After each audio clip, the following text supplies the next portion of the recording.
inimbitahan ni Sister Angie Dagdag. Okay. Thank you so much. Also, we have second timers here, no, yung family Feliciano. Welcome po sa ating gawain ngayong umaga. And also Terence, yes? Your second timer din po yan. So, did I miss anyone na unang pagkakataon na nakaparito? Wala po? So, everyone were already acknowledged. So, maraming salamat po sa inyong lahat na kayo ay naparito sa ating gawain. At ang aming panalangin ay kapulutan nyo ng higit na pagpapala mula sa ating Panginoon ang inyong presensya sa buong maghapon na ito. At tunay tayong makinabang sa matapat na pangangaral ng salita ng Diyos. So as we worship the Lord this morning, ay nais ko pong magbigay lamang ng ilang mga pananalita doon sa unang hymno na ating aawitin that is entitled, All Creatures of Our God and King.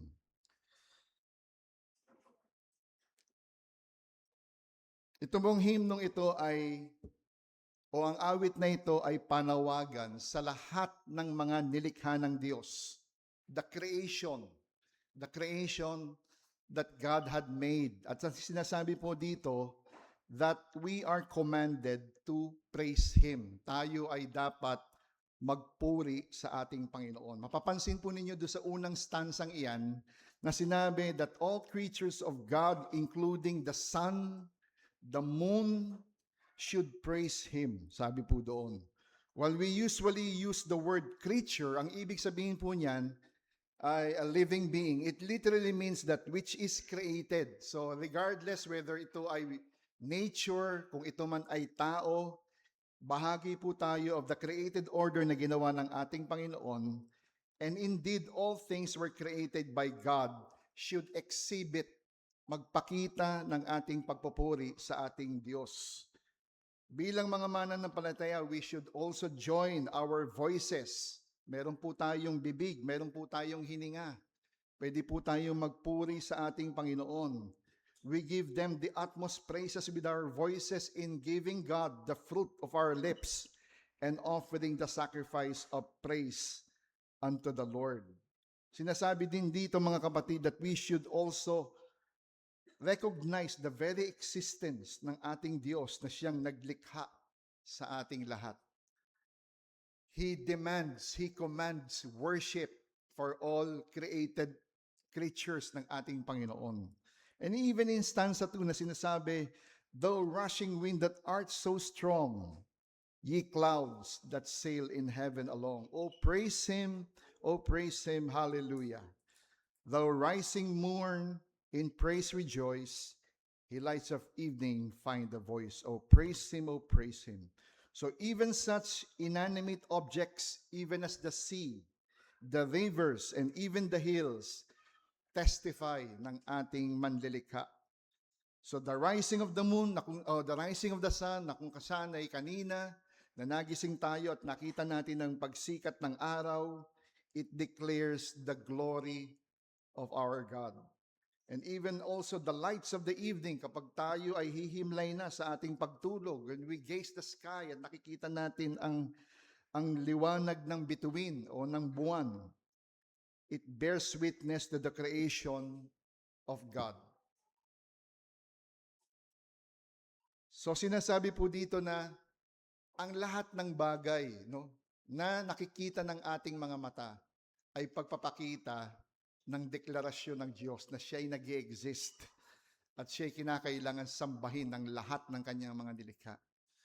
Yun ang dapat nating gawin ngayon sa buong maghapong ito. We should always recognize the very fact that we are all created beings and therefore we should worship and declare the holiness of our God. Kaya sa ating pagsamba sa araw na ito, wala tayong ibang pagtutuunan ng ating mga isipan sa araw na ito, kundi siya lamang. Kaya it is also as a sin na tayo ay nag-iisip ng marami pang bagay sa ating sarili. Kung kaya't sa inyong pagparito sa oras na ito, dito sa bulwagang ito, ay nakatuon na dapat ang ating isipan sa ating Panginoon.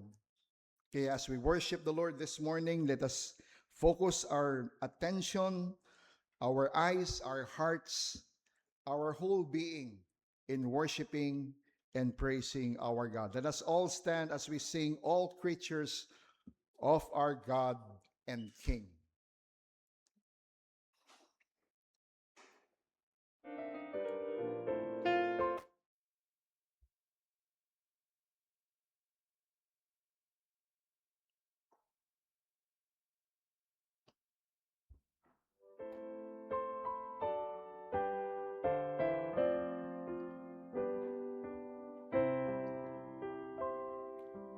All creatures of our God and King, of your voice and with us sing. Hallelujah, hallelujah. Thou burning sun with golden beam, with softer gleam. Oh, praise him, oh, praise him. Hallelujah, hallelujah, hallelujah.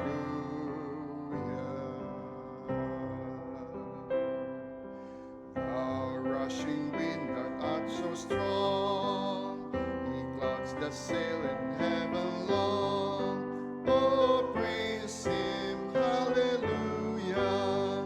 The rising morning praise rejoice, ye lights of evening find a voice. Oh, praise him, oh, praise him. Hallelujah, hallelujah, hallelujah.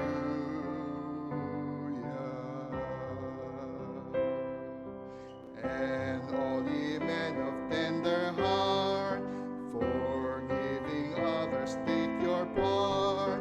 Oh, sing ye hallelujah. Who long pain and sorrow bear, praise God and on him cast your care. Oh, praise him, oh, praise him. Hallelujah, hallelujah, hallelujah.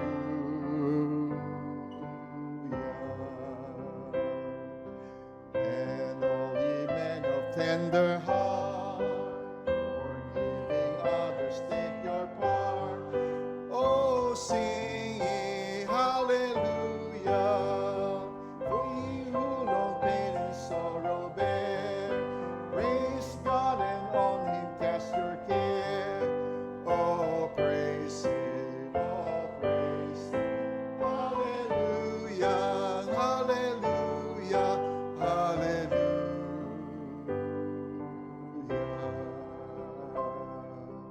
Let all things their Creator bless, and worship Him in humbleness. Oh, praise Him, hallelujah. Praise, praise the Father, praise the Son, and praise the Spirit, three in one. Oh, praise Him, oh, praise Him. Hallelujah, hallelujah, hallelujah.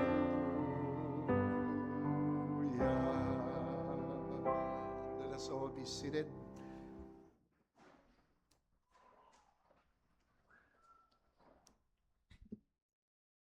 And let us pray to the Lord this morning.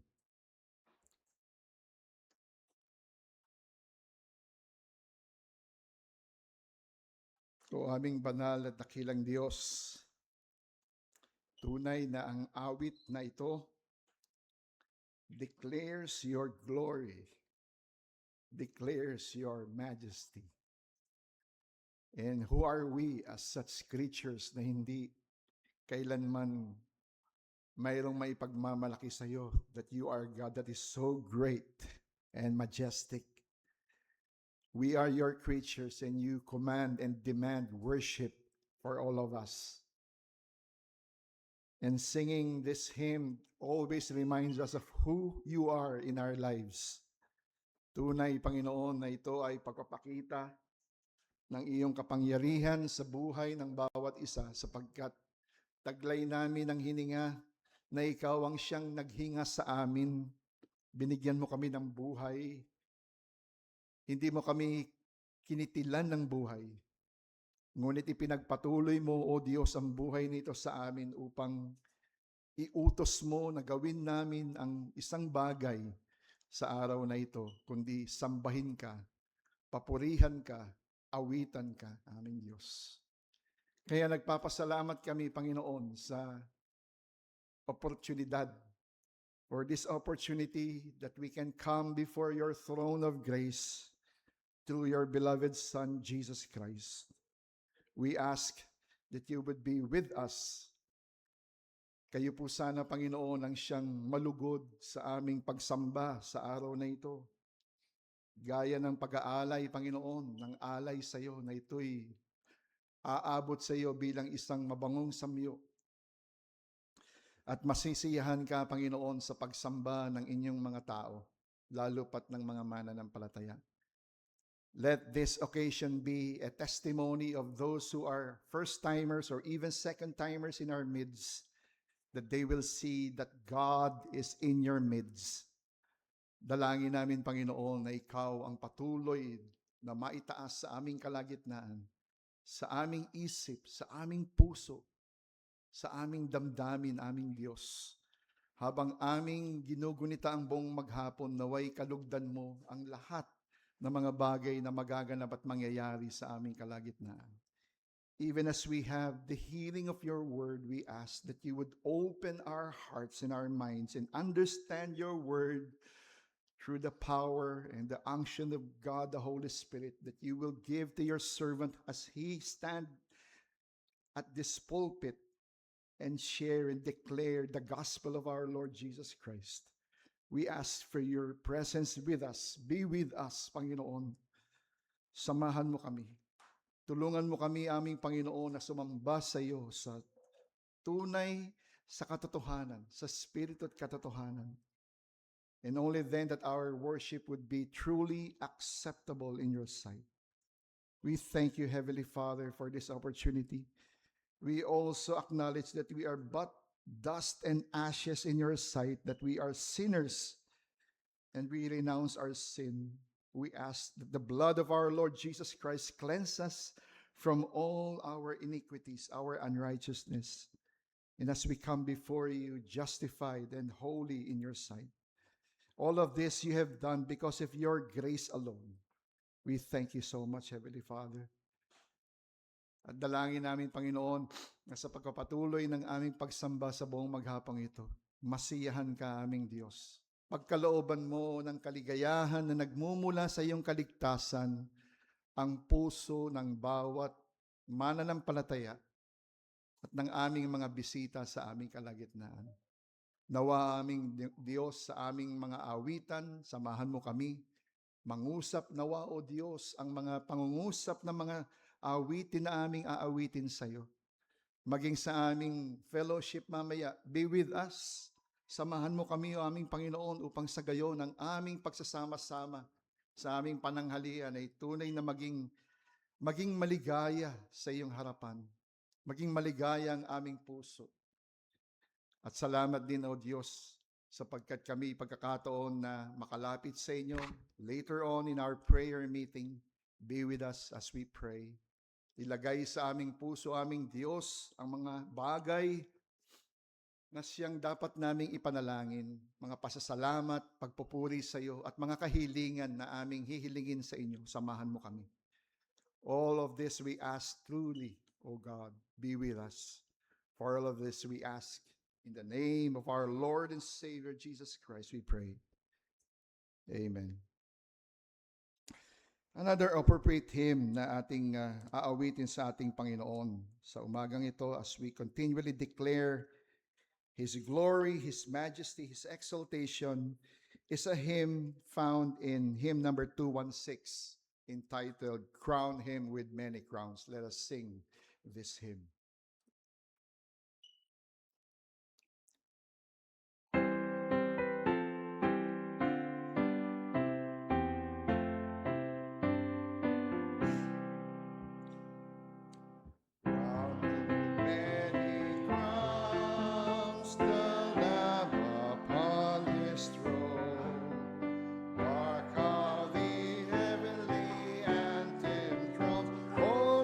Say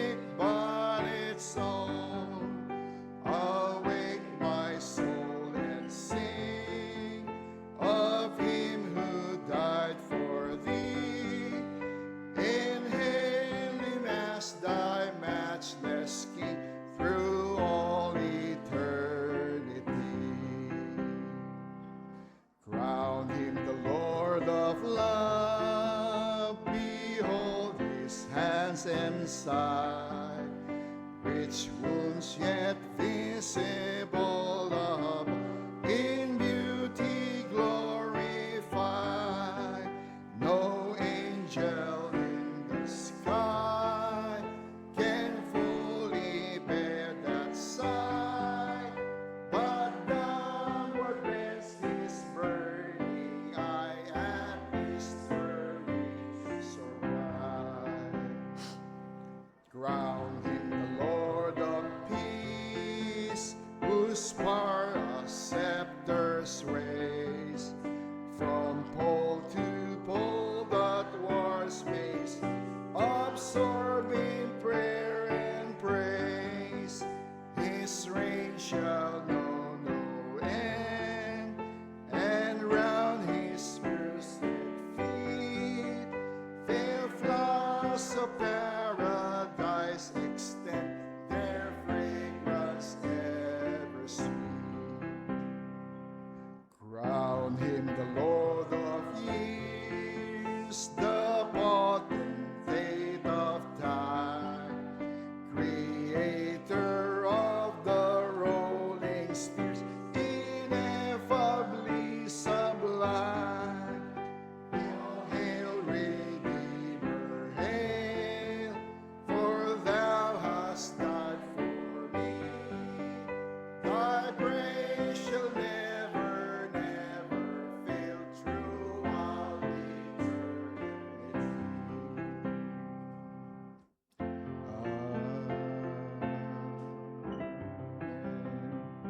In the last part of this hymn, it says that crown him the Lord of peace, whose power a scepter sways.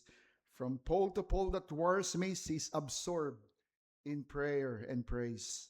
His reign shall know no end, and round his blessed feet fail flowers of paradise extend their fragrance ever sweet. Brothers and sisters, it had been prophesied, mga kapatid, that the Messiah, the Savior, would be or will be or is the Prince of Peace. Siya ang prinsipe ng mga prinsipe, ang hari ng mga hari, Panginoon ng mga Panginoon. And indeed, our Lord Jesus Christ came here to bring peace. And while worldly peace between warring nations, no, sa paligid natin, is something na hinahangad natin sapagkat ngayon ay nasa isang sigalot tayo ng magulong mundo sapagkat kabila ang digmaan, ano? But nevertheless, mga kapatid, the peace of our Lord Jesus Christ is more than that. It is more than that because it makes it possible for sinful mankind, we as sinful, be at peace with God. Kaya yung deklarasyon ng pagiging kapayapaan ng ating Panginoon ay ini-extend niya yan sa lahat ng kanyang mga nilikha. Tayo man ay nasa isang magulong sanlibutan, pero meron po tayong kapayapaan sa ating Panginoong Jesucristo. At kung ikaw sa iyong una o ikalawang pagkakataon ay wala ka pang ugnayan sa ating Panginoong Jesucristo, He is offering you that peace na nais niyang mangyari sa iyong buhay at maganap. Kilalanin siya bilang Panginoon at tagapagligtas ng iyong buhay at magsisi ka ng iyong mga kasalanan. Praise be the Lord Jesus Christ. In the singing of that hymn, we shall now proceed to the reading of the scripture, and we shall now be led by our brother Ian Valencia into the reading of scripture.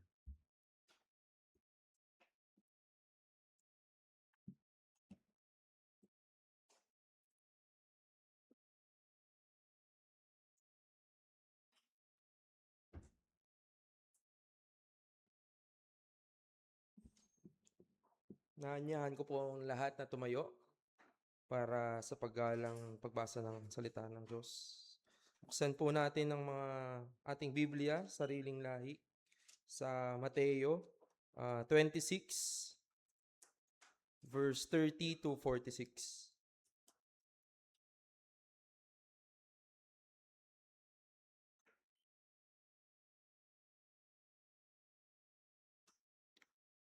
Verse 30, at pagkaawit nila ng isang himno ay nagtungo sila sa bundok ng mga olibo.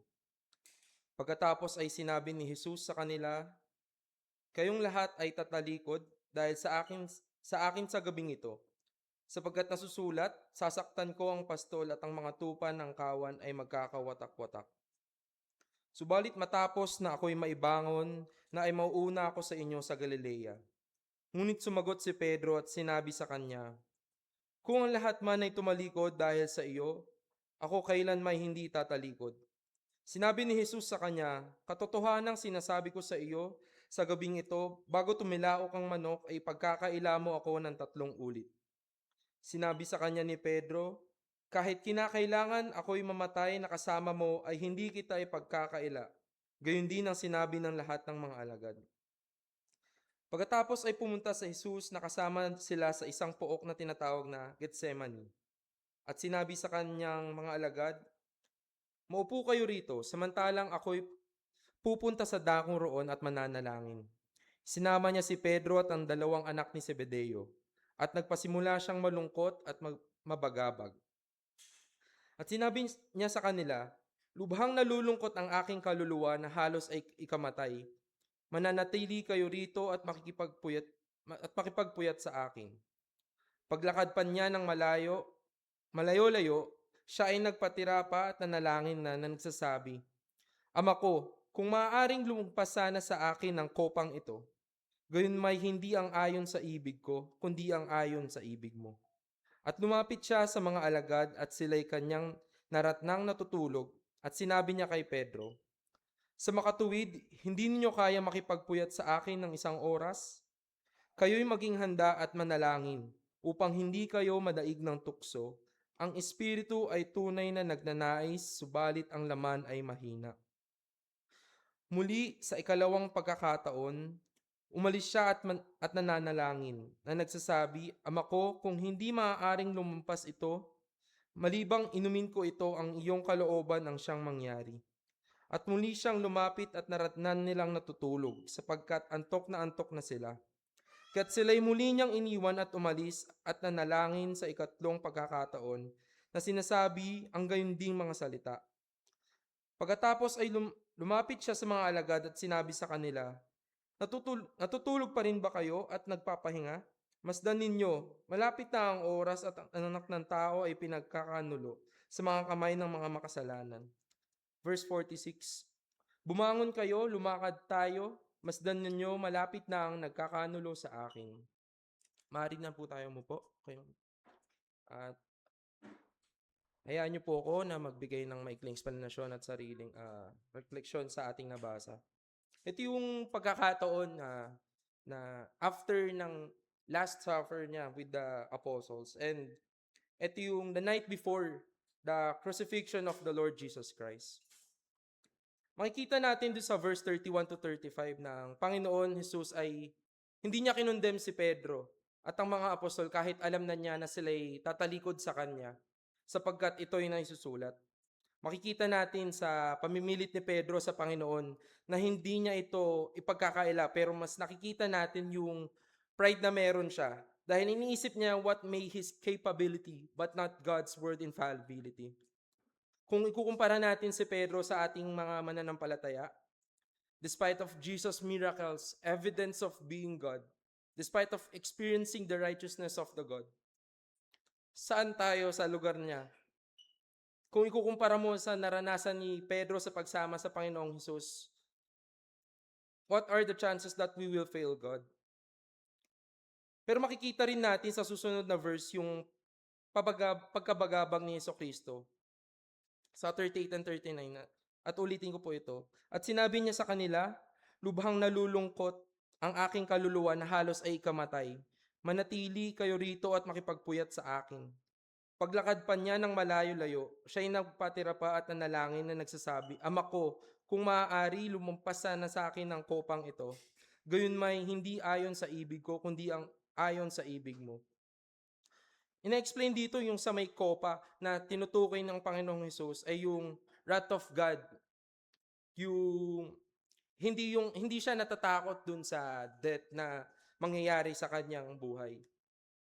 Pero dun sa puot ng Diyos, yung kanyang binabagabag, nararamdam niyang pagkabagabag. Sa naramdamang pagabagabag ng Panginoong Hesus, panalangin pa rin na naging kasangga niya, hindi lang isang beses kundi 3 beses pa. At pinakatumatak sa aking verse ay ang verse 41. Kayo ay maging handa at manalangin upang hindi kayo madaig ng tukso. Ang Espiritu ay tunay nagnanais, subalit ang laman ay mahina. Alam ng Panginoong Hesus na pagkakaila siya ni Pedro, pero pinaalahanan niya pa rin ito. We may constantly fail Him, but the grace of God still prevails. Maging handa at manalangin. Ito yung mga salita na tinutukoy ng Panginoon. Sa pagiging handa, may kinalaman yung ating sariling kakayanan. Pero dahil alam niya na tayo ay mabibigo, kaya dinagdag ng Panginoong Hesus yung manalangin upang ipaalala at ipaalam sa atin na hindi natin makakaya na walang tulong at grasya ng ating Diyos. Kailangan po.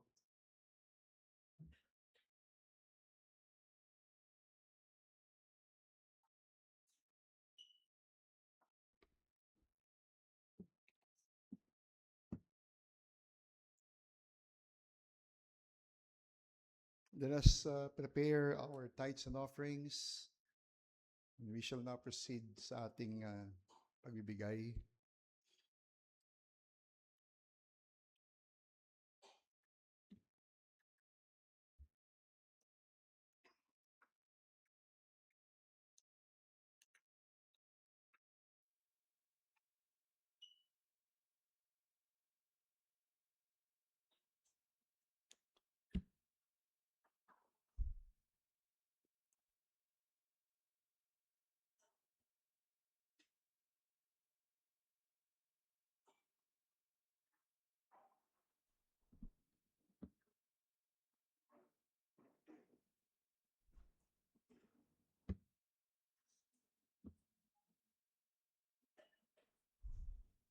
Tayo po'y sandaling manalangin. O aming Panginoon, kami ay patuloy na lumalapit sa inyo sa diwa ng pagsamba at maging sa bagay na ito na kami ay makapagbibigay ng aming mga offering. We asked that you would give us a cheerful heart of giving sapagkat kinikilala namin aming Panginoon ang mga bagay na aming tinataglay ay nagmula sa iyo. And it is but fitting for us to give what we receive from you. And we know, Lord, with all of our hearts that this is a gesture of our worship and declaration of our praise and worship to you for all the physical resources that we are receiving, not just entirely on the physical aspect, ngunit maging sa mga spiritual na bagay na inyong ipinagkakaloob sa amin, sustaining us, Panginoon, sa lahat ng bagay. Kaya kami, Panginoon, sa sandaling ito ay tunay na nagpapasalamat at nagpupuri sa iyo that we can have this opportunity to give and worship you again once more. We thank you so much and we bless you. For all of this we ask in the name of our Lord and Savior, Jesus Christ. Amen. So sa ating awit na entitled, Behold Our God, it is a hymn, a modern day hymn that is based on Isaiah chapter 40. At ito po ay nag-highlight, mga kapatid, ng pagiging soberanya, the sovereignty of God and His omnipotence, contrasting His infinite power with human limitations. At nagkresendo po ito, mga kapatid, into the redemptive work of our Lord Jesus Christ, calling worshipers, tayo bilang mga mananampalataya, na sumamba sa ating Panginoon. So let us all sing, Behold Our God.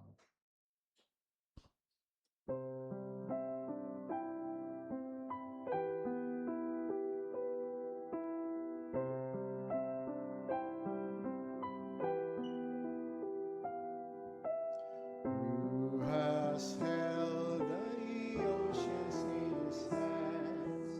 Who has numbered every grain of sand? King and nations trembling at his voice. Nation rises to rejoice. Behold our God.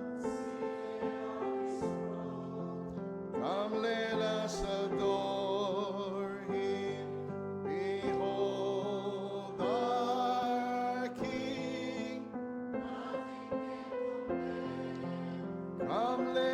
adore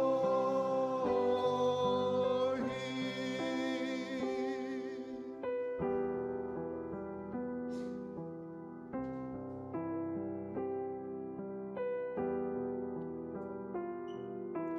Who has given counsel to the Lord and question any of His words?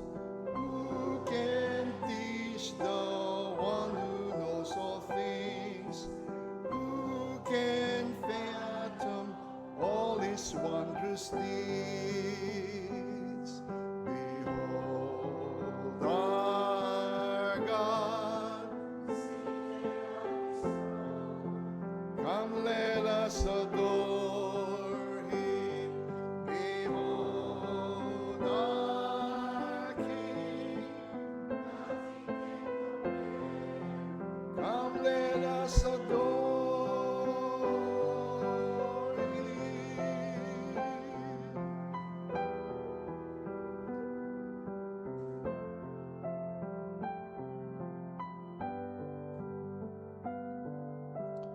Who has felt the nails upon His hands? Healed the sinful man. God eternal, humbled to the grave. Jesus Savior, reign. Behold our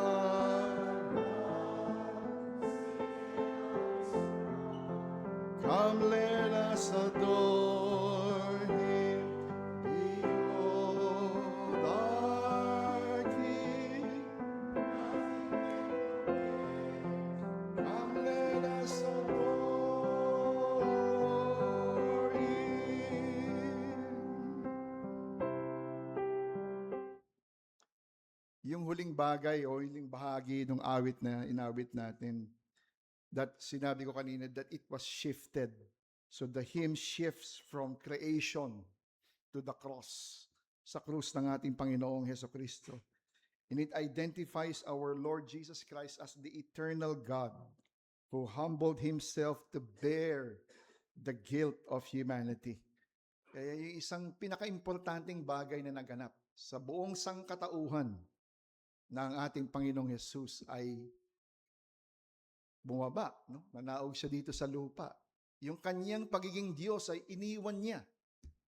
And the greatest declaration of humility is Christ being man. Being man. Kaya ito ang display ng kanyang pagpapakababa. And who are we to question His? No? Ang mga bagay na ginagawa ng Panginoon sa ating buhay. We cannot question that. Because God is sovereign. Makapangyarihan siya. At pinapaganap niya ang lahat ng bagay sa buhay ng bawat isa sa atin ayon sa kanyang banal na kalooban. Kaya anuman ang nararanasan natin ngayon, pagsubok man yan, kapighatian, karamdaman, pagpapalaman yan, lahat yan ay ipagpasalamat mo sa Diyos sapagkat yan ay niloob niya for what one purpose? That is to glorify His name. Kaya sana, mga kapatid, may that be a consolation for all of us na tayo ay patuloy na nakasasamba sa ating Panginoon ngayong umaga. Tawagin ko po ang ating pastor para sa pangkalahatang panalangin at kasama na din po dito ang pangangaral ng salita ng Diyos.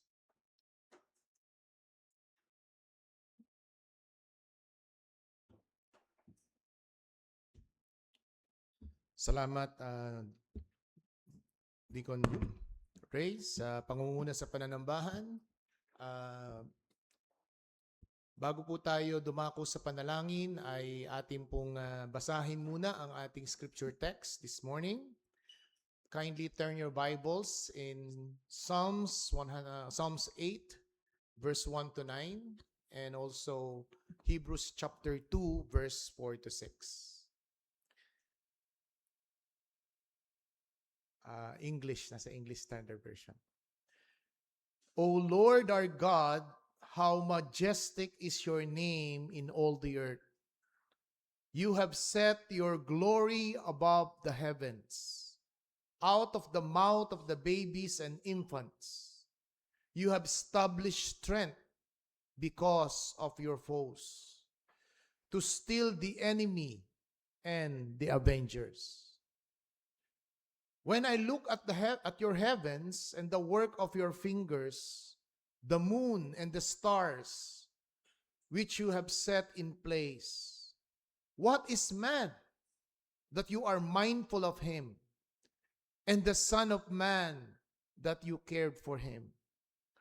Yet you made him a little lower than the heavenly beings, and crowned him with glory and honor.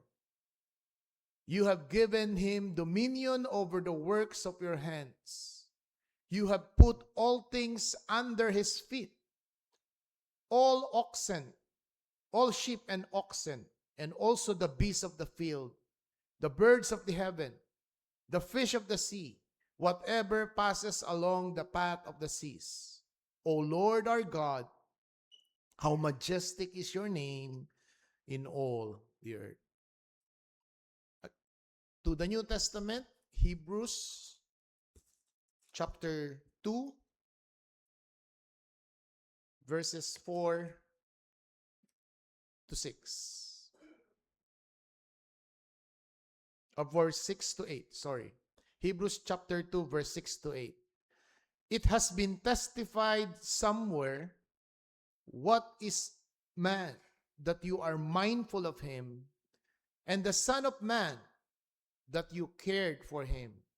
You made him a little lower than the angels, and you have crowned him with glory and honor, and put everything in subjection in his feet. Ang Diyos po ang patuloy na magpapala sa kanyang mga salitang nabasa. Yung pong July 25 ay hindi po birthday ni CJ, wedding anniversary pala nila yon. So wedding anniversary po ni CJ at ni Sister Cora. September 25 yung birthday ni Brother Jason.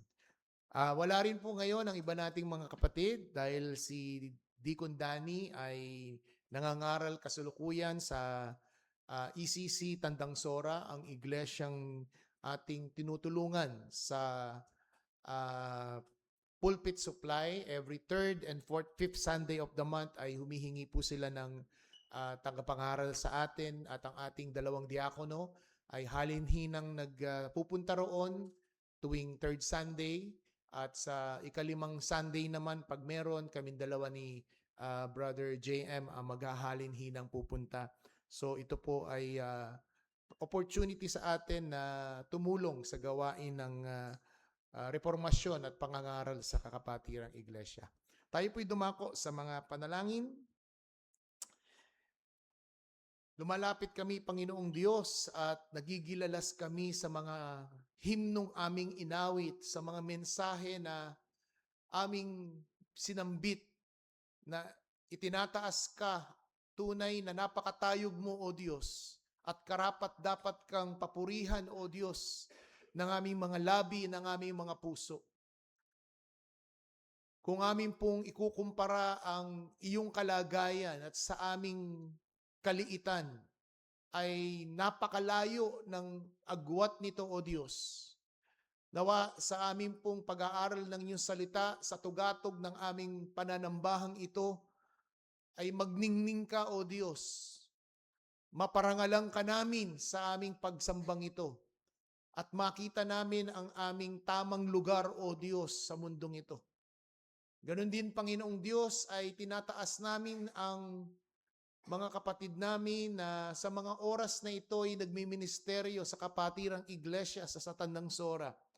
Gamitin mo ang iyong lingkod sa kanyang pangangaral at pagtuturo, lakip ng iba naming mga kapatid na naroroon ang pamilya Almugel na kasama sa pananambahan. Ganon din, Panginoong Diyos, ang mga kapatid namin na hindi nagkaroon ng pagkakataong makasama namin dahil sa balig ng karamdaman gaya ni Brother Neil.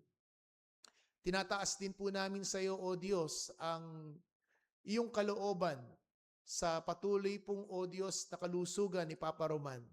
Tinataas po namin siya sa iyo sa mga oras na ito.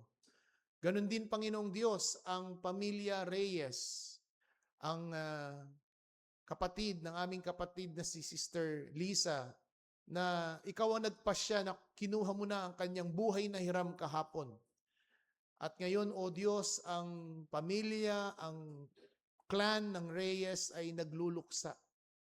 Dalangin po namin ang funeral service mamayang gabi, mamayang hapon, na naway magbigay kaaliwan at tunay na babala sa bawat miyembro ng Reyes family na ikaw ang makapangyayari, ikaw ang may akda ng buhay, ikaw ang naggagawad nito at ikaw rin na nagbabawi.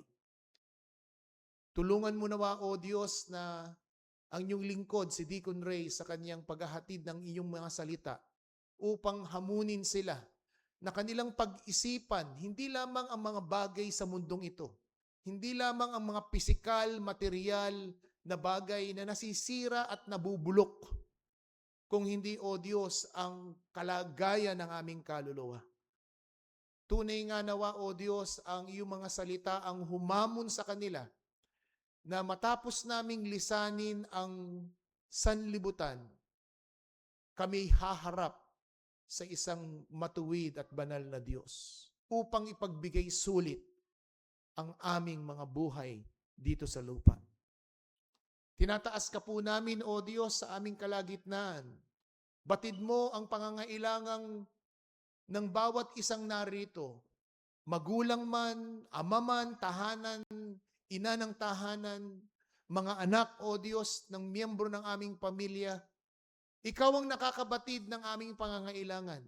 Maaaring pangangailangang pangkalusugan, maaaring pangangailangang pinansyal, maaaring pangangailangan ng ugnayan ng relasyon sa aming kapwa at mahal sa buhay. Problema sa trabaho. Lahat ng ito, O Diyos, ay maaaring mga lehitimong pangangailangan. Subalit may mas higit na pangangailangan kami at ito ay paano kami magiging matuwid sa harapan ng isang banal at makapangyarihang Diyos. Nawa sa pamamagitan ng inyong salita at ng inyong lingkod ay maihatid kami sa kamalayan na meron kaming pananagutan. Hindi sa aming gobyerno, hindi sa aming lipunan lamang, kung hindi higit sa lahat sa aming manlilikha. O Banal na Espiritu, ikaw nawa ang mag-steer ng aming mga puso't kaisipan. Buksan mo ang aming espiritual na puso at mata at magningning si Kristo sa aming kalagitnaan sa pangalan ng Kristo Jesus. Amen. Sa umaga pong ito ay nais ko pong kayong dalhin sa pag-aaral patungkol po sa paksa na may kinalaman sa the great gap of God and man. Bagamat tayo po ay nasa unang dalawang aklat o unang dalawang kabanata ng Hebrews, at dun po sa Hebrews chapter 2 verse 6 to 8, nabanggit po ang Psalms chapter 8. Kaya minarapat ko pong tingnan natin o pag-aralan natin ang salmong ito. At kung mapapansin po ninyo, kung kayo po ay nakaabot sa pasimula ng ating pananambahan, sinikap po ng ating tagapanguna sa pananambahan na ang mga himnong ating aawitin ay nakaakma at nakaugnay dito sa paksa ng ating tinatalakay. Ang malaking pagkakaiba, ang malaking diferensya ng kalagayan ng Diyos at ng tao. Ito po ay sulat ni Haring David o ng isang shepherd boy na si David. Pinapalagay na ito pong salmong ito ay hindi pa siya hari. Remember, bago po siya maging hari, siya po ay isang shepherd boy. Siya po ang nangangalaga ng kanyang ng tupa ng kanyang amang si Jesse. At lahat po ng mga binanggit niya dito ay sinasabit, pinapalagay na ito daw po ay kanyang personal na refleksyon at nadiskubre patungkol habang siya ay nagbabantay ng mga alagang tupa ng kanyang ama. Sa atin pong naninirahan dito sa syudad o dito sa metropolis, hindi ho natin ugaling tumingin sa langit tuwing gabi. Diba? Kasi ang madalas ho nating tingnan, hindi taas, kung hindi pa baba, kung hindi yung ating mga cellphone. Diba? Nasa CR ka na, hawak mo pa rin ang cellphone. Diba? Maliligo ka na lang, ipapatong mo pa sa taas. Hindi mo mabitaw-bitawan ang cellphone. Wala kang ma-reflect kung hindi yung cellphone, yung social media. Masyado na tayong nagkaroon ng labis na addiction sa ating mga gadget. Pero sa panahon ng lumang tipan, sa panahon na wala ang teknolohiya, sa pagtatrabaho at paggagampanan ni shepherd boy, pastol na si David, habang siya'y nakahiga at binabantayan niya ang tupa sa kanyang mainam na paghimlay, sa kanyang maayos na nilang mga pamamahinga. Hindi siya natutulog at binabantayan niya sapagkat any moment, ang wolf ay maaaring silain ang mga pastol, ang mga tupa. Kinakailangan siyang gising at nagbabantay. At habang siya'y nakahiga, nakikita niya ang di mabilang na mga bituin. Nakikita niya ang ningning ng buwan na siyang nagbibigay liwanag sa kanyang pagbabantay. At na-reflect niya ang mga bagay ng mga talatang ito na ating tutunghayan. Tingnan po natin na inarrange po niya ang kanyang salmong ito na nagsimula siya hindi bilang isang lament. It is not a psalm of lament, neither it is a psalm of plea, but a psalm of adoration and worship. And if you notice in Psalms 8, it is just like a bookend. We know a book, di po ba? May simulang pabalat at merong katapusang pabalat. And that kind of bookend is we will find in this particular psalm. Because in verse 1 and verse 9, it has a same verse. O Lord our God, how majestic is your name in all the earth. Verse 1. Verse 9, O Lord our God, how majestic is your name in all the earth. It is just like a bookend. Nagsimula siya sa verse 1 na binabanggit niya ng 2 beses ang pangalan ng Diyos at kanyang kinikilala na ang katayugan ng pangalan ng Diyos sa buong mundo at nagtapos ang salmong ito on that same expression. 3 bagay po ang nais kong bigyang diin sa pag-aaral po natin ng salmong ito. First, the majestic name of God in verse 1. The majestic name of God, verse 1. Secondly, in verse 3, the marvelous glory of God. Ang kagilagilalas na kaluwalhatian ng Diyos. And pangatlo, verse 4, man's creatureliness.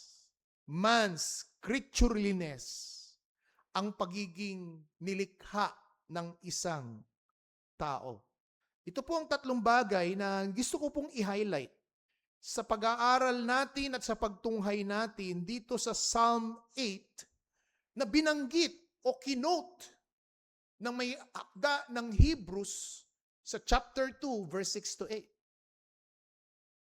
Una, tingnan po natin the majestic name of God. If you have your Bibles, and I encourage you to follow me, as you could see, and you could also analyze na ang mga sinasabi ko rito ay hindi po imbento. Hindi po tayo kagaya sa isang kultong pananampalataya na ang mga dumadalo ay pinagbabawalang magbuklat ng kanilang mga sipi ng Biblia. At tanging mga ministro lamang ang merong dapat kakayahang magbasa at mangaral at magturo. Ang tangi nilang kailangang basahin ay yung kanilang inilalathalang inilalabas na official magazine. Ito lang ang pwedeng basahin ng kanilang mga miyembro. Subalit tayo po, alam natin na ang salita ng Diyos ay ipinagkaloob sa tao upang maintindihan mo, mabasa mo, at ikaw mismo ay makatuklas at makadiskubre ng katotohanan ng salita ng Diyos. First, the majestic name of God. Just like in verse 9, and just like in verse 1, which are bookend of the psalm, we will notice here twice the name of the Lord was mentioned. However, it has two different construction. Notice it. The word Lord is in, the first word Lord is in all capital letter. The second Lord is only had one capital L. Dito makikita natin mga kapatid, David gives a double ascription on the name of God. Notice the repetition, that this repetition is not accidental, but rather with deep intentional meaning. The first Lord, which are all in capital, ito po yung covenant name na Yahweh. Covenant name na Jehovah. This is the very personal name ng Diyos nung siya'y mag-reveal at ihayag niya ang kanyang pangalan kay Moses sa Exodus 3 verse 14. Let's turn our Bibles in Exodus chapter 3 verse 14. Kung matatandaan natin, dito po nagpakilala ang Diyos at ang kakasangkapanin niya ay si Moses upang pangunahan ang bayan ng Diyos, alisin sa Ehipto. At ang tanong ni Moses dito sa Diyos, paano ko sasabihin kay Pero kapag tinanong ako anong pangalan ng Diyos na nag-uutos sa akin? And here is verse 14. God said to Moses, I am who I am.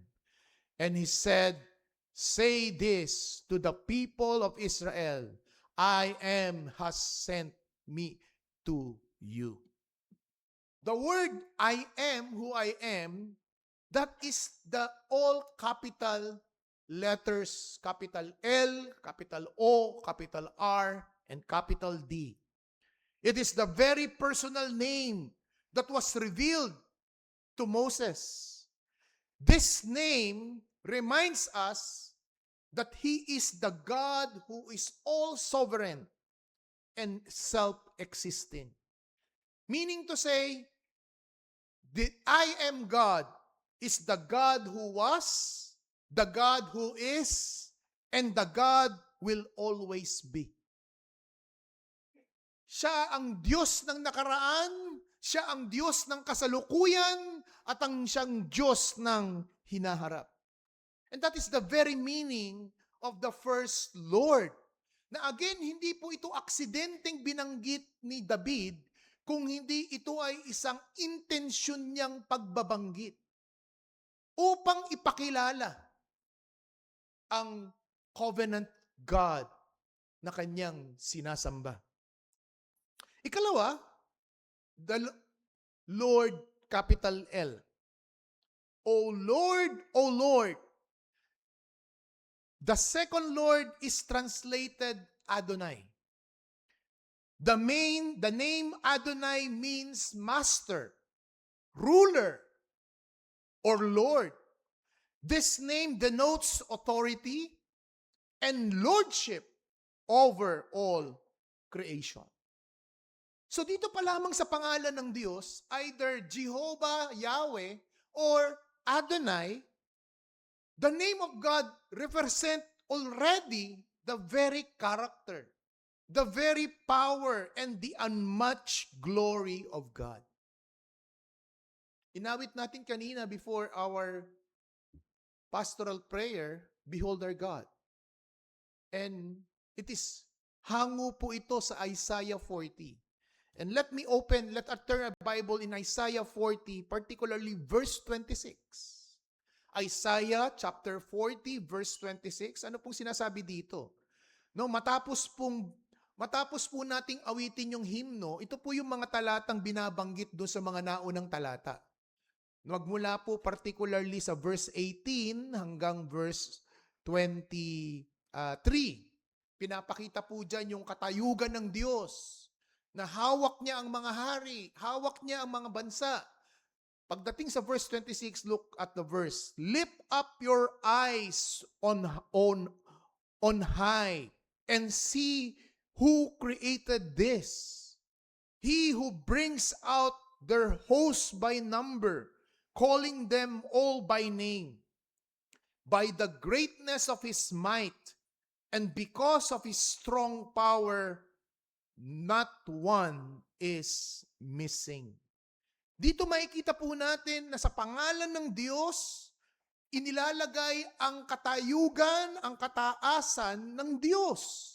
He is exalted above creation. He had a majestic name. That's the text says as we go back again to Psalms. O Lord our God, O Lord our Lord, how majestic is your name in all the earth. Pinapakita po dito ni Haring David o ni Shepherd Boy David, the name of God carries a vast weight of glory. A vast weight of glory that can fill the entire earth. Ang kanyang karuwalhatian, ang kanyang kapangyarihan, ang kanyang karangalan ay hindi lang na-confine sa bansang Israel. Kung hindi pinapakita dito, ito ay kayang pumuno o sumakop sa buong mundo. The glory of God is revealed in every sunrise, in every ocean wave, in every stars that pierce the night sky. Ganito pinapakita yung katayugan, kataasan. Soberanong Diyos. The majestic name of God. Ang tanong, ganyan ba pagkakilala mo sa Diyos? The problem with us, Filipinos are so religious, and yet our concept of God is not confined on the teaching of the Scripture. Our concept of God is confined and shaped by our ancestors. Kung ano yung pinamulat sa atin ng ating mga ninuno, ng ating mga lolo at lola, ng ating mga tiyahin at tiyuhin, ng ating magulang, ng mga nakatatandang kapatid sa atin.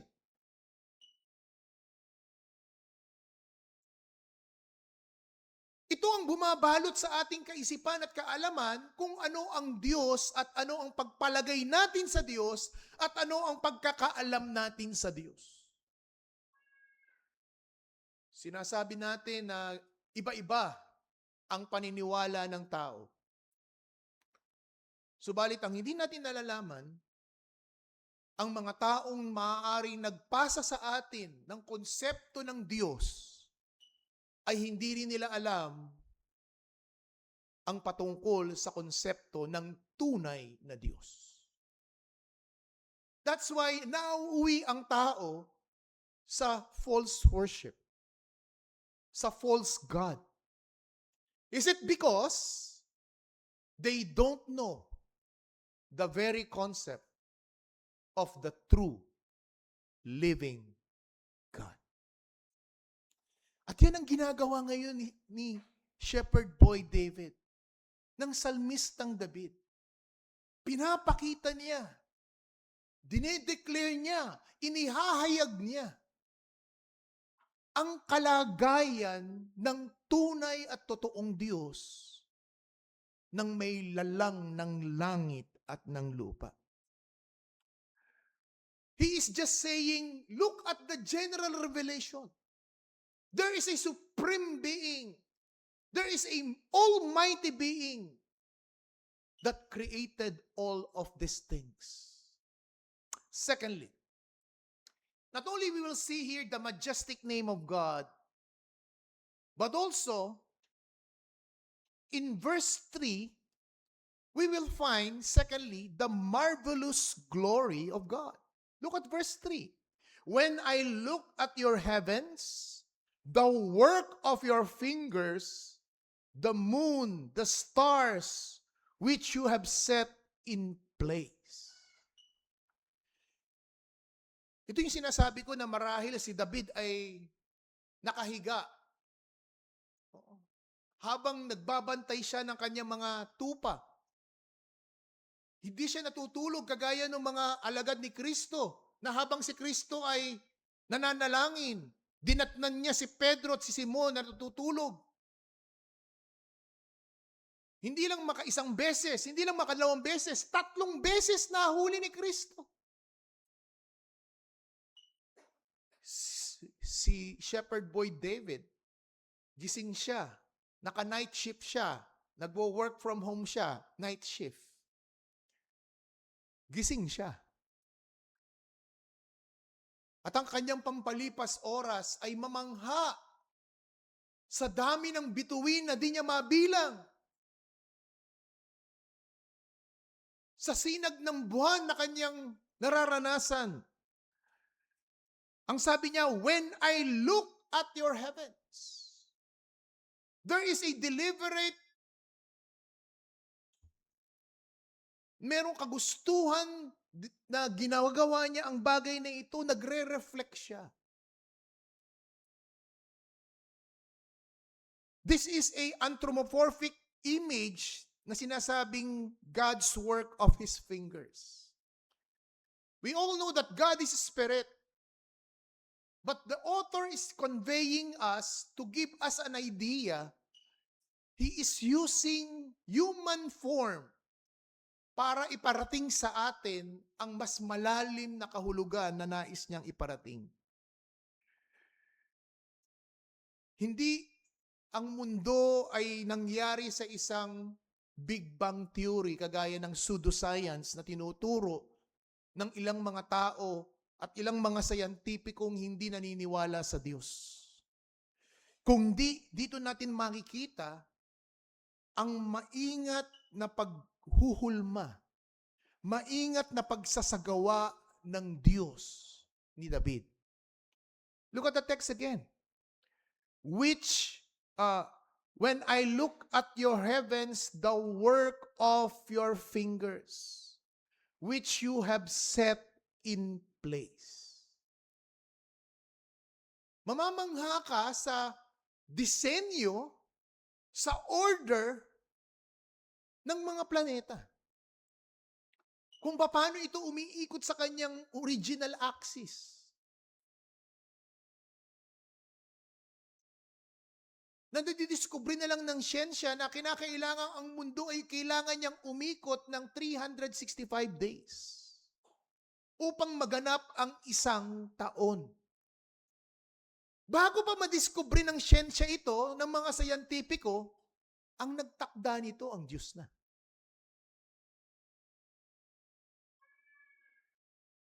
Kaya dito natin makikita, David, the shepherd king, gazed at the night sky, and he was overwhelming. The sun declared, or the heavens declared the glory of God. That's why Psalm 8 is a hymn of wonder. It is not only a hymn of praise and adoration, but also it is a hymn of wonder. A song that lifts our eyes from the dust of the earth to the grandeur of heaven. David pause and reflect. At nang makita niya ang mga kagilagilalas na ito, he concluded creation is not random.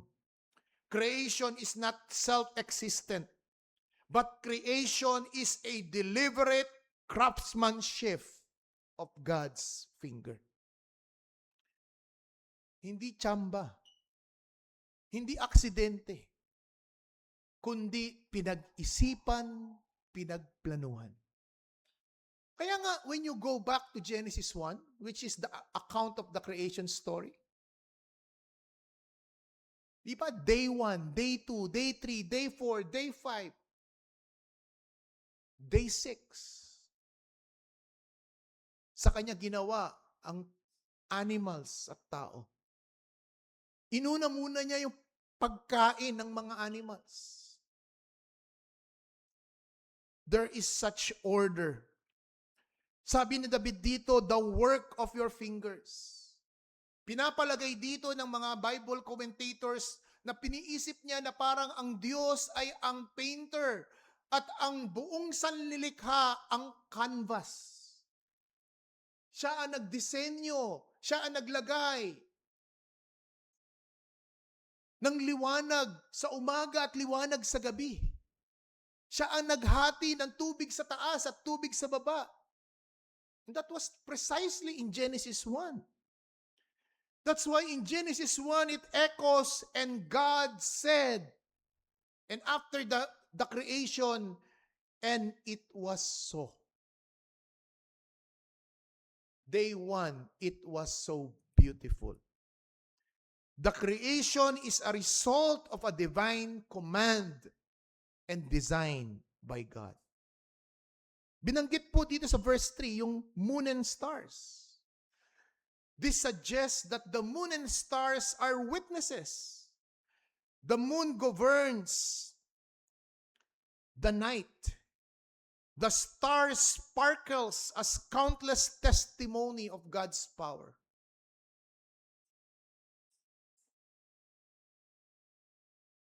Let's look on these following verses. Genesis 1:1. The very first Bible verse in the Bible.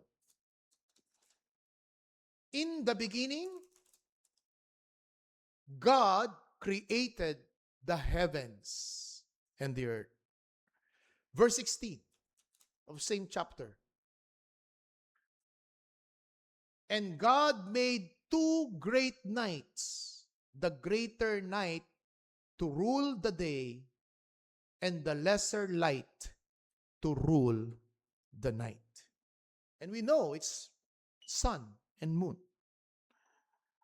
Psalms 19, verse 1.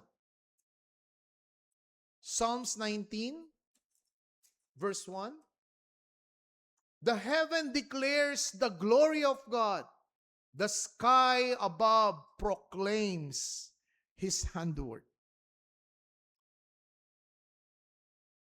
At pagdating sa bagong tipan, ano ang makikita natin dito? Pagdating sa bagong tipan, yung Diyos na gumawa nito, it's so amazing that it has been translated or identified to the Lord Jesus Christ. Colossians 1. Turn your Bibles in Colossians 1. Colossians chapter 1, verse 16. Colossians 1:16. For by Him all things were created in heaven and on earth, visible and invisible, whether thrones or dominions or rulers or authorities, all things were created through Him and for Him. Dito makikita natin tahasang sinabi na ng Diyos ni Apostol Pablo na sa pamamagitan ni Kristo, which is a verse 15 pa lamang, siya ang the image of the invisible God. He is first rank of all creation. In verse 16, sa pamamagitan niya, ang lahat ng bagay ay nalikha sa langit, sa lupa, mga bagay na hindi nakikita, mga nakikita, mga kapamahalaan, mga hukom, ruler o kapangyarihan, all things were created to Him and for Him. So just can't you imagine? Yung glory ng Panginoong Jesucristo. In eternity past, kabahagi siya, kasama siya sa paglilikhang ito. Hebrews 11, verse 3. Hebrews 11, verse 3.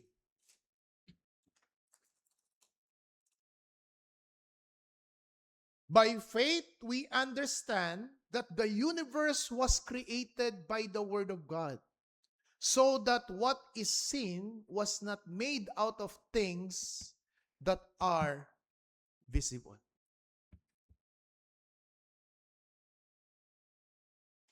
Dito pinapakita mga kapatid na sa general revelation pa lamang, sa mga bagay na makikita mong mga kalikasan, karapat dapat na ang Diyos ay papurihan pasalamatan.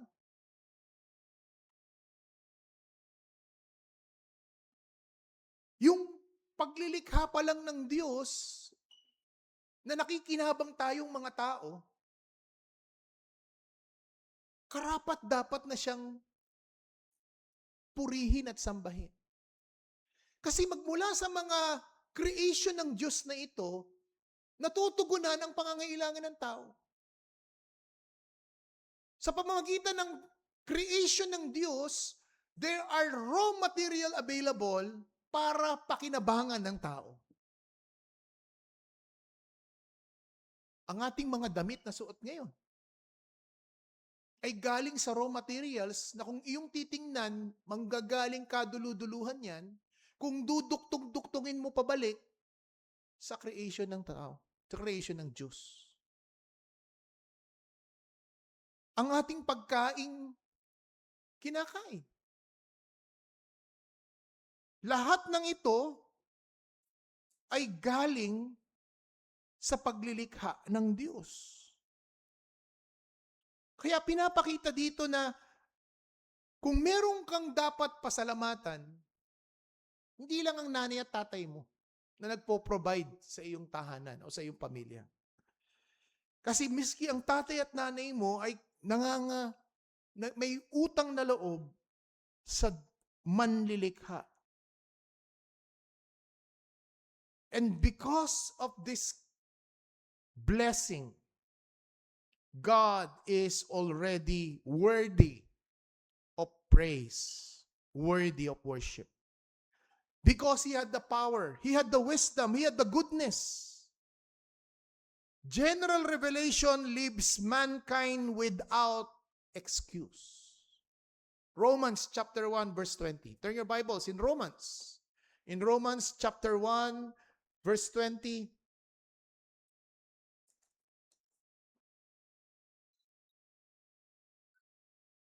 For His invisible attributes, namely His eternal power, the divine nature,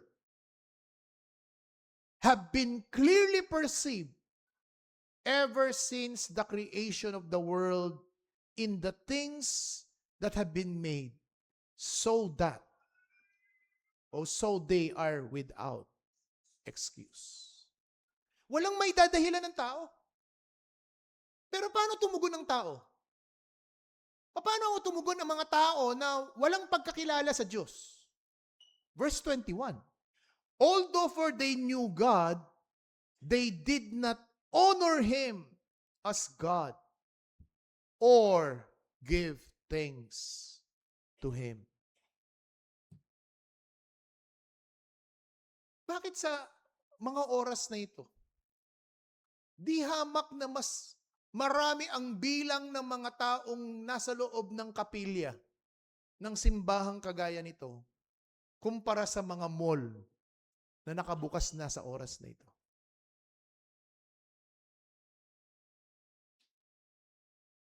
Yun yung sinasabi sa Romans chapter 1.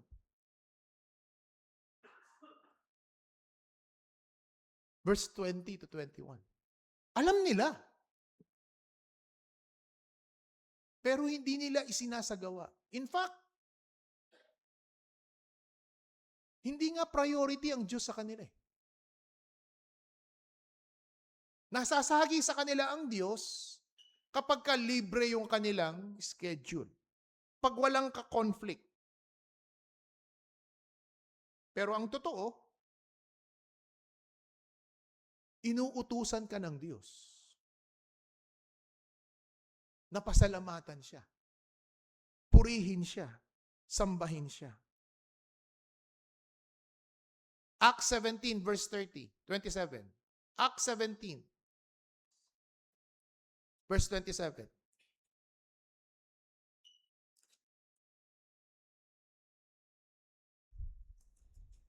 Ano pong sabi dito sa verse 27?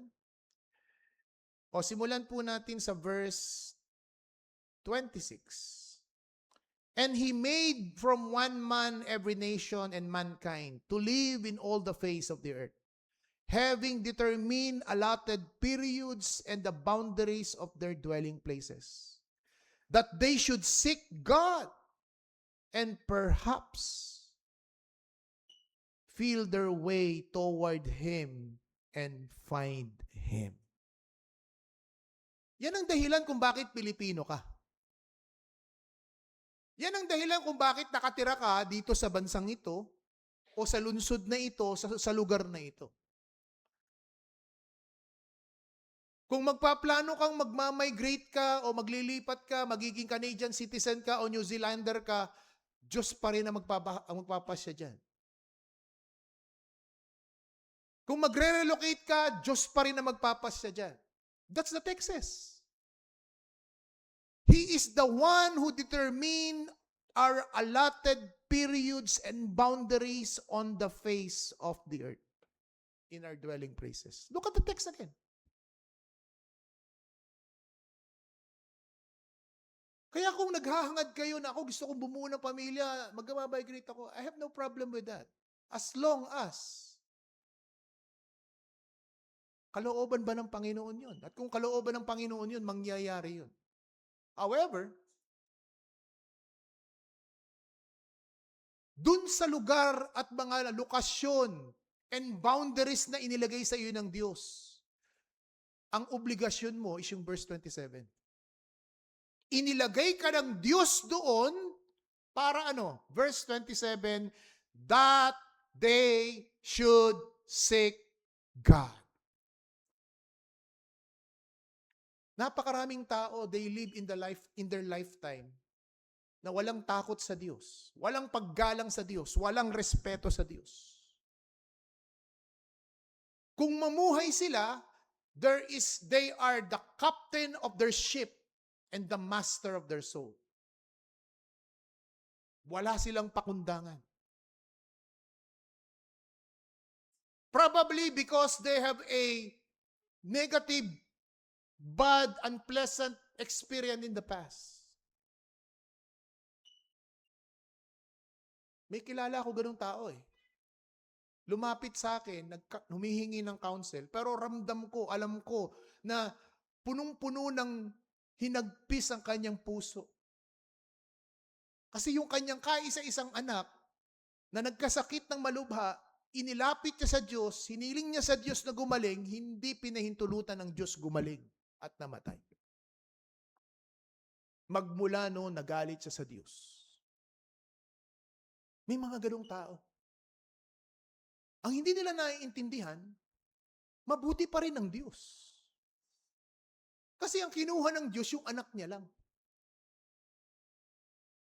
Maaari siyang patayin ng Diyos right there and then sa kanyang kalapastanganan. Dahil sa hindi niya naiintindihan ang katayugan ng Diyos, ang katangian ng Diyos at ang kalagayan ng Diyos, mayroon siyang kayabangan na mga has na magtampo at magalit sa Diyos. But look at that statement of David. David is establishing the position and the condition of God in comparison to man. And that is our third point as we go back in Psalms 8. We see the majestic name of God. We see the marvelous glory of God through His creation. But thirdly, man's creatureliness. Verse 4, what is man that you are mindful of him? The son of man that you care for him? Yet you made him a little lower than the heavenly beings. Crown him with glory and honor. You have given him dominion over works of your hands, and you put all things under his feet. Matapos itanghal ni David, ni Shepherd King, ang Diyos, ang kaningningan, ang katayugan, ang kataasan, ang kaluwalhatian ng Diyos. Now, he confronts us about our condition. Our smallness in comparison to the vast heaven. Sabi niya dito, di ba? What is man? Kung yung mga bansa nga, para daw pong mga alikabok lang sa timbangan eh. Ano pa ang tao? How much more ang tao?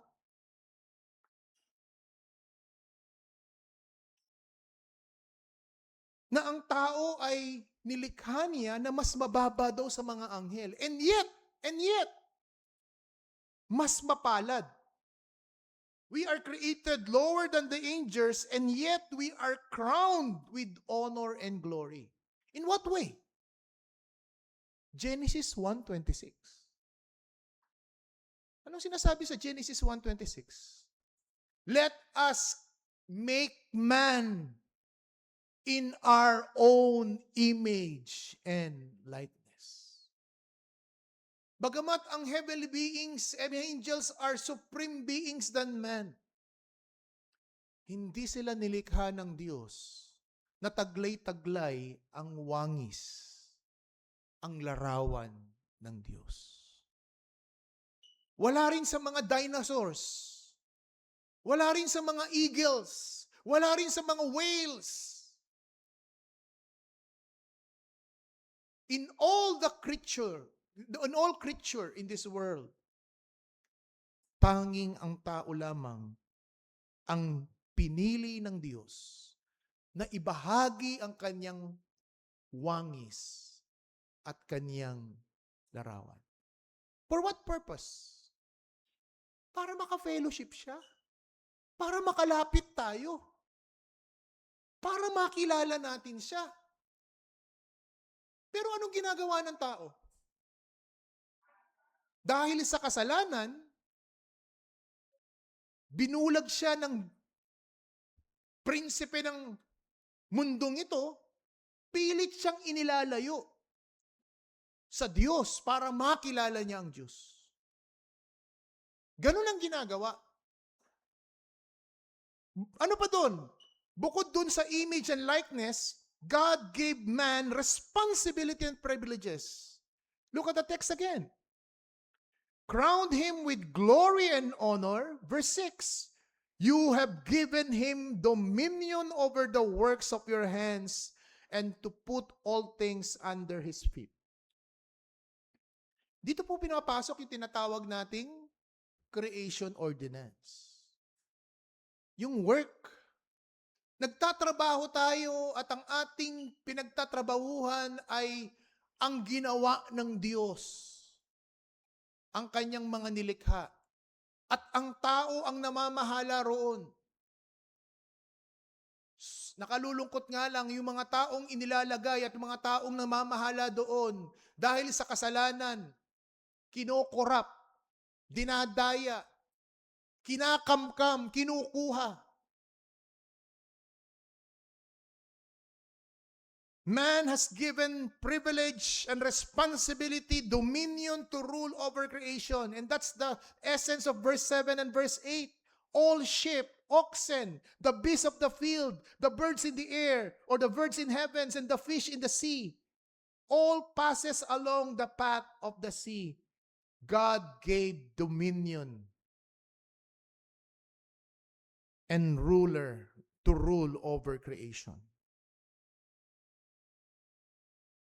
Kaya magtataka ka Panginoon, napaka-frail ng tao. Pero bakit binigay mo sa tao ang pamamahala? Kasi tayo'y nilikha ayon sa wangis at larawan ng Diyos. Let me conclude on the following lessons to observe in these Psalms. First, acknowledging God as our Creator. Reflect and take time. To those who are given privileges to travel and see the wonders of God's creation, hindi lang yung makapagpahinga ka at makapagbakasyon at ma-recharge ka at mag-relax ka, mag-unwind ka, o maka-experience ka how to live outside of the country or to go out of town. But the very purpose of that opportunity is to reflect and take time to behold our Creator. Siya ang may lang at lumikha ng mga bagay na yan. The beauty of the creation ought to lead you to deeper reverence for the Creator. Yun nawa ang magtulak sa'yo at mag-udyok sa'yo na magsambit ng salamat, Diyos.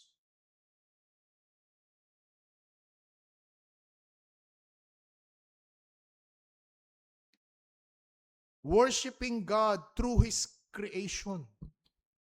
Pasalamatan mo ang Diyos. The beauty of the night sky.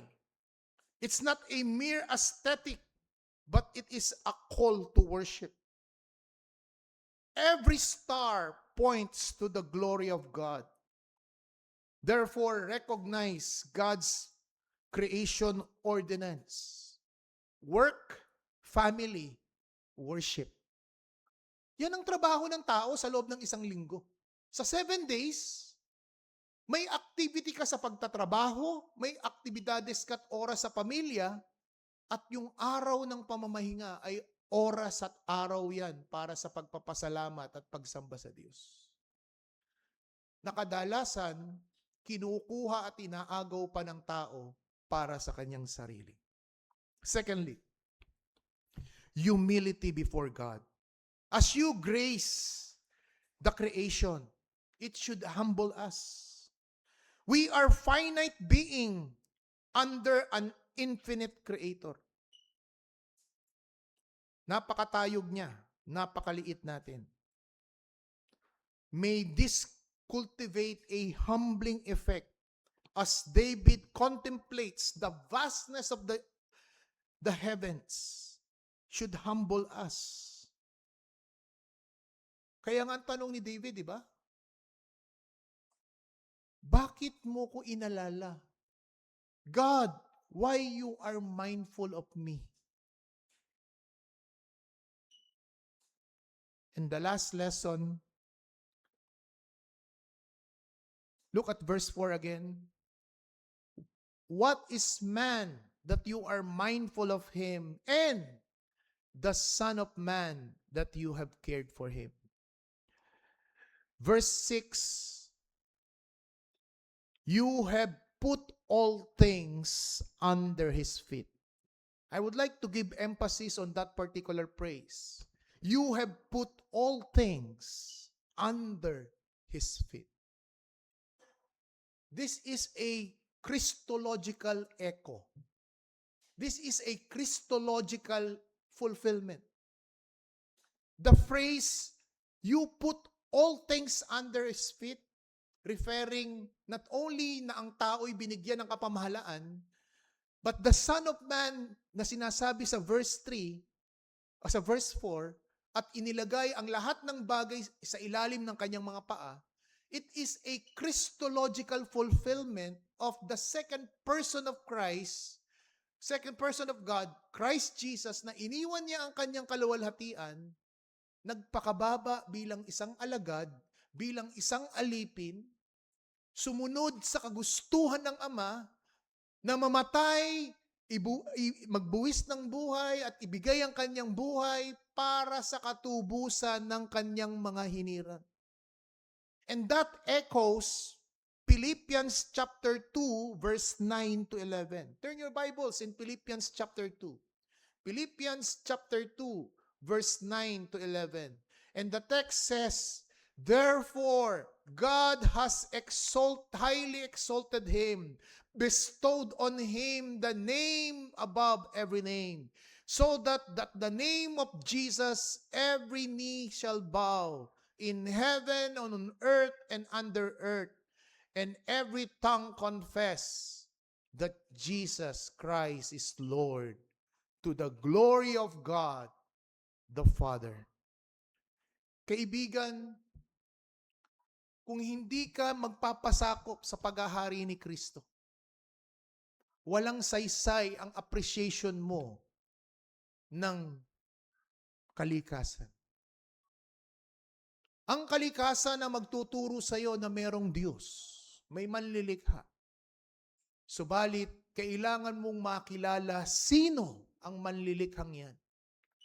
Sino ang dakilang Diyos na yan? Colossians 1:6, Hebrews 11:3, sinabing si Kristo ang Diyos, ang manlilikha. Naway magpasakop ka sa kanyang paghahari. Naway makita mo ang kanyang kaningningan at ang iyong kaliitan. Naway mahamon ka at mangliit ka nawa sa ginagawa ni Kristo sa buhay mo. Sapagkat anumang oras, maaari niyang bawiin ang iyong buhay. Kung paano may mga ibang kababayan tayo ngayon na sa araw na ito, July 19, ay hindi na nila nasilayan ang sikat ng araw. Nagluluksa ngayon ang pamilya Reyes, ang Reyes clan, sa pagyao ng kapatid, ang kanilang lalaking kapatid, na minsang nakadalo sa ating gospel service, gospel hour service. At kahatulan na yon, na narinig niya ang mensahe ng pagsisisi at pagtalikod sa kasalanan. Kung hindi siya sagsisi at tumalikod sa kasalanan at kumilala sa ginawa ni Kristo sa krus, haharap siya sa kanyang manlilikha. Pananagutan ang mensaheng kanyang narinig ng Ebanghelyo. At yan din ang mensahe sa bawat isa sa atin ngayon. Tumalima ka sa ating Diyos at manlilikha. Tumalima ka sa Panginoong Jesucristo sa krus sa kanyang sakripisyo sa krus ng Kalbaryo para sa katubusan at kapatawaran ng iyong kasalanan. Mangyari nawa. Tayo'y manalangin. O aming dakilang Diyos, sa tulong at biyaya ng banal na Espiritu, nawa patuloy mag-alab sa amin ang mensahe na aming narinig.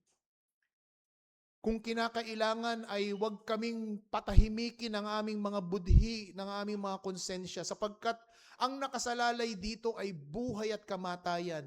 Ang nakasalalay sa aming mga katotohanang narinig ay langit at impyerno, magpasawalang hanggang pagdurusa o magpasawalang hanggang pagpapala. At ang lahat ng ito ay nakabahagi sa aming ugnayan sa manlilikha, sa tagapagligtas na walang iba kundi si Kristo Jesus. Naway sukatin namin, naway i-reflect namin, nawa ay tingnan namin ang aming kalagayan at ugnayan sa Diyos sa pamamagitan ni Kristo Jesus, upang aming makita ang aming kaliitan, ang aming kawalan in comparison sa greatness and majestic name and the glory of God in Christ Jesus. Naway dalhin kami sa tunay na pagsisisit pananampalataya sa pangalan ni Kristo Jesus. Amen.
The final hymn na ating aawitin sa umagang ito is a hymn that expresses several reasons why God is so great.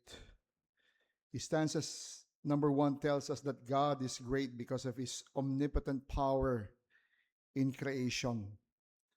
Sinasabi that all the works thy hands have made, and indeed all the wondrous works that God has done are great. This stanza also says, I hear the mighty thunder which occurs in the heavens above the earth, both of which were created by God. And therefore, every honest believer or observer should observe that the natural universe does indeed declare the glory of our God. Stanza number 2 tells us that God is great because of His glory, seen in the beauty of the earth. That God created both the trees of the forest and the birds which sing in them. God also brought forth the mountains with their lofty grandeur. And not only does the whole universe displays God's power, but the earth also is His and is evidence of His goodness. Stanza number 3 tells us that God is great because of His great love for us, shown in our Lord Jesus Christ.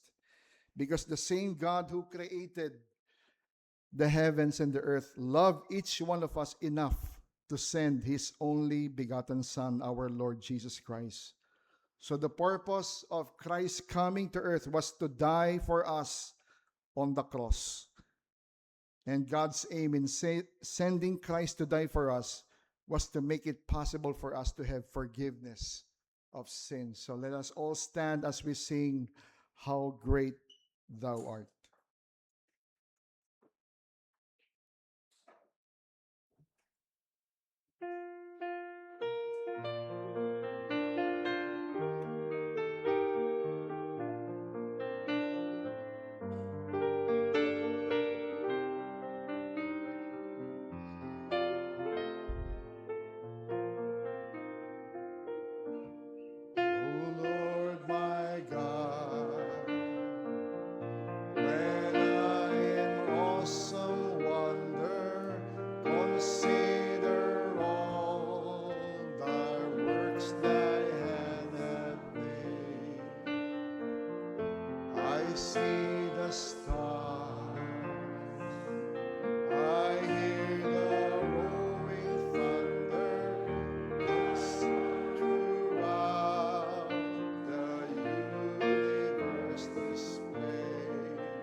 Gentle breeze, and sings my soul, my Savior God, to Thee. How great Thou art, how great Thou art, and sings my soul, my Savior God, to Thee.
God be praised.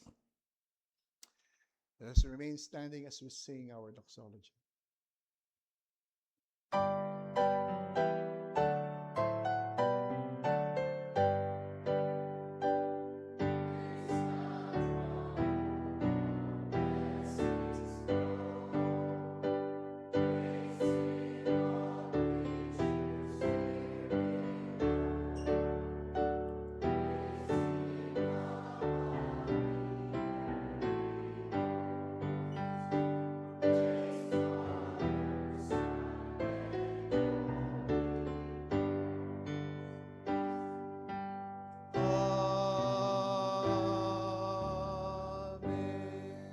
At ngayon, tanggapin natin ang pagpapala ng Diyos.